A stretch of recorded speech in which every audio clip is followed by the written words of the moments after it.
সবার প্রথমেই যেটি জিজ্ঞাসা করার সেটি হচ্ছে, কেউ কি চিনতে পারছো? আমি জানি এটা না চেনারই কথা, তার কারণ আমার পরিচিতরাই আমাকে চিনতে পারোনি। আর যারা দূর থেকে দেখছো তারা কি করে চিনবে? এটা আমি। আর এই পুরো লুকটা আমিই ক্রিয়েট করেছিলাম।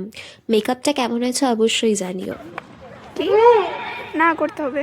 ফটো তুলিস কেন? হ্যাঁ, কালো হয়ে যাবো। আমাকে তোরা সাধারণ লোক মনে করিস নে, হুম। করবি না কিন্তু। আমি আচ্ছা। গ্র্যাজুয়েটেড ইন 1995 from মানে NASA।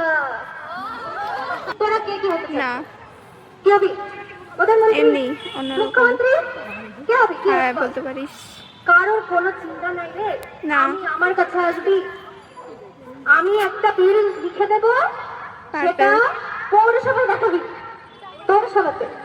তবে প্রত্যেক রাজ্যে তোরা মুখ্যমন্ত্রী প্রধানমন্ত্রী হবি, কি? ঠিক আছে? প্রত্যেকটা রাজ্যে মুখ্যমন্ত্রী প্রধানমন্ত্রী আমি হবি, শুনতে পাচ্ছি না, ঠিক করে বল। ঠিক আছে? সবার প্রথমেই বলি, এটা একটা কম্পিটিশন ছিল, আর কম্পিটিশনটা ছিল কলেজে। কম্পিটিশনটার নাম হচ্ছে গো অ্যাজ ইউ লাইক। আগেরবার যেহেতু মনমোহন সিং সেজেছিলাম, তাই এবার ভেবেছিলাম একটু কিছু অন্য করা যেতে পারে। তাই সবার প্রথম যে চরিত্রটা মাথায় আসে সেটা হচ্ছে পাগলের চরিত্র, সেটাই করার চেষ্টা করেছি। অভিনয়